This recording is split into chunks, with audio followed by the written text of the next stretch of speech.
दोस्तों नमस्ते, मैं सुशील कुलकर्णी। आप देख रहे हैं एनालाइजर न्यूज हिंदी।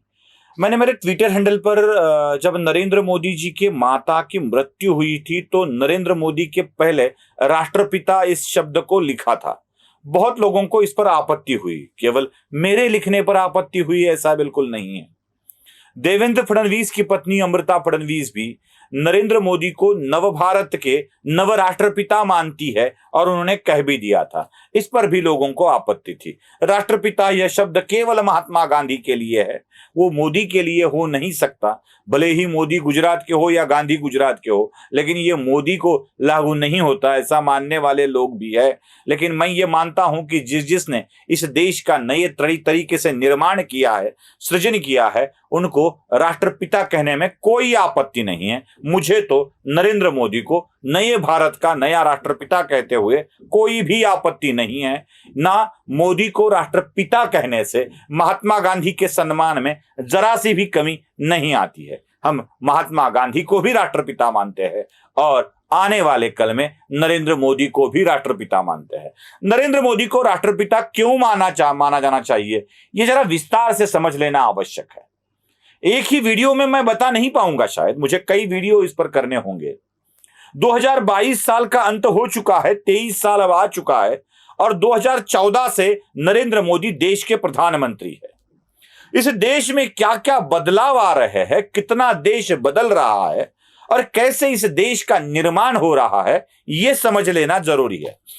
दोस्तों, मैं आपको कुछ मोदी के सरकार के या मोदी के कार्यकाल के बातें गिनाना चाहता हूं। जरा समझना पड़ेगा हमें कि क्यों हम मोदी को एक अच्छा राष्ट्र नेता मानते हैं, राष्ट्रपिता मानते हैं, यह भी समझ लेना जरूरी है। दोस्तों, इस देश में रेलवे एक ऐसी लाइन है जिसको बहुत देश की जीवन वाहिनी माना जाता है। विश्व में जितने भी देशों में रेलवे लाइन है, वो सबसे अच्छे टॉप 3 देशों में भारत का नंबर आता है। अब यह स्वाभाविक है कि भारत का नंबर आता है क्योंकि भारत वैसे भी विश्व में 7वें नंबर का भूभाग के हिसाब से देश है और जनसंख्या के हिसाब से भारत अभी दूसरे या शायद अभी पहले पायदान पर निकल जाएगा। चीन को भी हम पीछे छोड़ जाएंगे।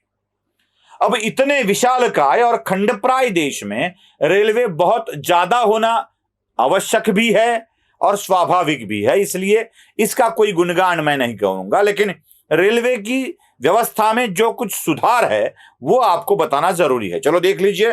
पहले रेलवे की सुधार मतलब क्या होता है। एक तो हमारे भारत में सिंगल लाइन ट्रैक बहुत है, जिसको डबल लाइन ट्रैक करना पड़ेगा। दूसरा परिवर्तन यह है कि इसके गेज में परिवर्तन करना होता है। Narrow gauge, metre gauge, broad gauge, इसमें अब गेज में परिवर्तन करना जरूरी है। अब सारी लाइनें ब्रॉड गेज होना आवश्यक बन गया है क्योंकि एक देश एक गेज होना जरूरी है। अब ब्रॉड गेज से भी कुछ आगे हम निकल रहे हैं। हम बुलेट ट्रेन की बात कर रहे हैं, हम मेट्रो ट्रेन की बात कर रहे हैं, लेकिन फिलहाल है जो व्यवस्था इसमें ही देखते हैं।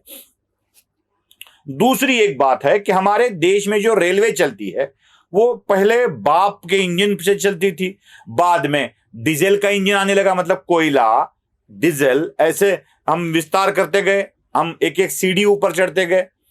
अब पूरे के पूरे देश में इलेक्ट्रिफिकेशन का काम चल रहा है, मतलब अभी इंजन चलेगा तो इलेक्ट्रिक पे चलेगा, अभी डीजल पे नहीं चलेगा क्योंकि इससे बहुत बड़ा खर्चा कम होने वाला है।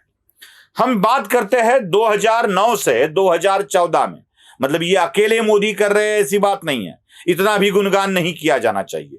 2009 से लेके 2014 तक, मतलब मनमोहन के राज में ये जो सारे काम है, सारे मतलब पूरे के पूरे जो काम है, गेज परिवर्तन है, इलेक्ट्रिफिकेशन करना है, नई लाइनें डालनी हैं, ये सारे काम एक साल में 14 तक 1520 किलोमीटर हर साल होते थे, हर साल।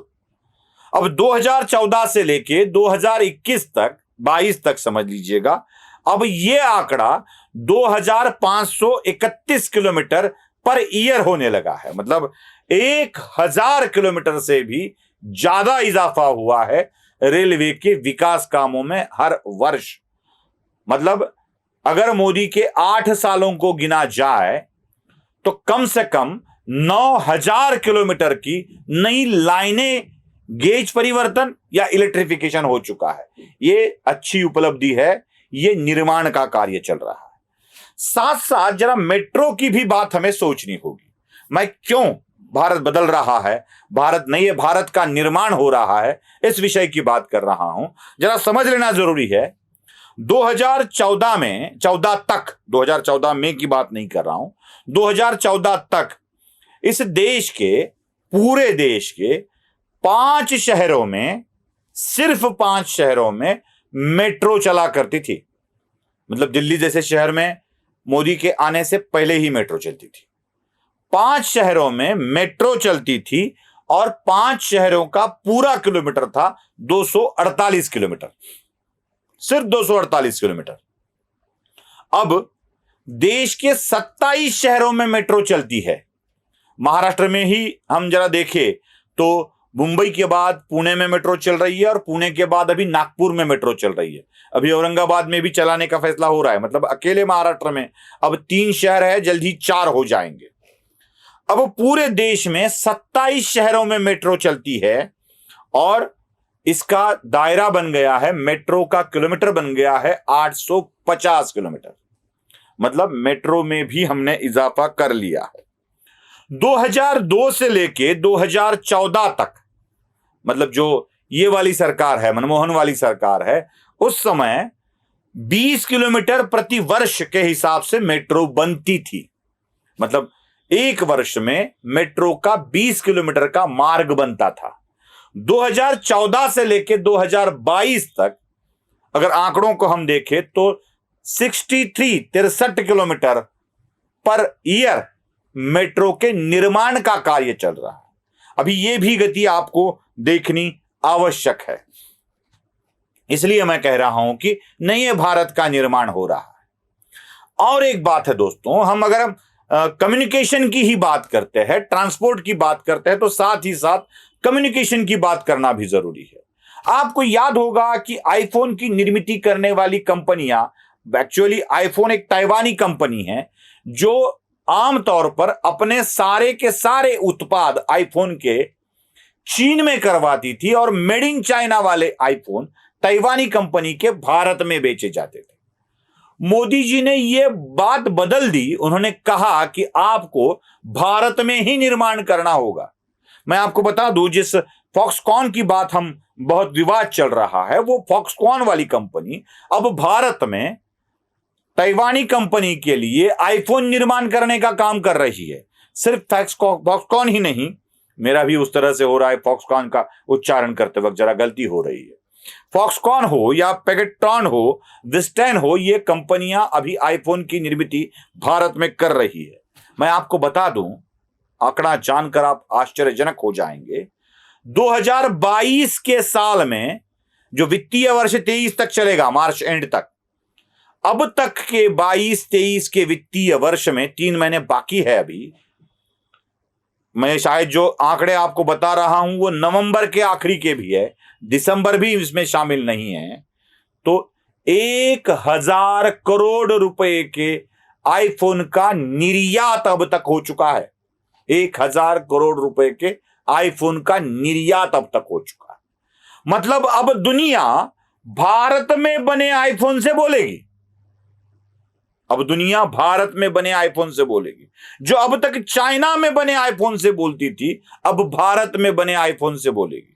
यह कोई कम उपलब्धि नहीं है दोस्तों। इसलिए मैं कह रहा हूं कि अब नए भारत का निर्माण होने जा रहा है। मैं आपको और एक चीज बताना चाहता हूं। हमने देखा कि ट्रांसपोर्ट के मामले में हम रेलवे में क्या कर चुके हैं, मेट्रो में क्या कर चुके हैं, तकनीकी मामलों में टेलीफोन संदेश वहन के मामले में हम क्या कर चुके हैं। और एक बात बताता हूं आपको, अभी हम फूड में जाने वाले हैं। ये सारी बातें मैं आपको अलग अलग समय में बताने वाला हूं। अभी हम फूड में जा रहे हैं। बदलता भारत है कैसे, देखिए। पूरे समूचे विश्व में ब्राजील ही एक ऐसा देश है जो चीनी के निर्मित में नंबर 1 स्थान पर है और दूसरे स्थान पर है भारत। लेकिन भारत अभी आगे आगे बढ़ रहा है और चीनी निर्मित के मामले में भारत शीर्ष स्थान पर पहुंचने जा रहा है। कुछ आंकड़े आप देख लीजिए। लगभग 110 लाख मैट्रिक टन चीनी का निर्यात इस देश से हुआ है। लगभग 110 लाख मैट्रिक टन चीनी का निर्यात हुआ है। अगर इसको पैसे में गिना जाए तो 40,000 करोड़ रुपए विदेशी मुद्रा, इतने कीमत की विदेशी मुद्रा इस निर्यात के कारण भारत में आई है। देखिए, 110 लाख मैट्रिक टन चीनी का निर्यात हुआ है, 40,000 करोड़ रुपए 40,000 करोड़ रुपए विदेशी मुद्रा इस देश में आई है। और एक बात है, चीनी के साथ साथ हम इथेनॉल की निर्मित भी करते हैं। 35 लाख मैट्रिक टन चीनी से इथेनॉल बनवाया गया है। मतलब इस देश की मुद्रा जो बाहर जा रही थी, विदेशी मुद्रा ईंधन के मंगाने के लिए, वो भी रुक गई, क्योंकि पेट्रोल में इथेनॉल को मिलाया जाता है और इसके कारण हमारी आयात भी पेट्रोल की कुछ फीसदी कम हो गई है। इसलिए मैं कह रहा हूं, भारत बदल रहा है और मोदी इसे बदल रहे हैं। वही प्रधानमंत्री है जो अपनी मां के मृत्यु के बाद सुबह पता चलता है कि मां की मौत हो चुकी है, दोपहर तक अंत्य संस्कार भी कर देते हैं बड़ी सामान्य तरीके से, और अपने काम पर दोपहर के बाद लौट भी जाते हैं। इसलिए मैं कहता हूं, मोदी आधुनिक भारत के राष्ट्रपिता बनने जा रहे हैं। अगर आप मेरी बात से सहमत है तो इस वीडियो को शेयर कीजिए, सब्सक्राइब कीजिए, लाइक कीजिए। धन्यवाद।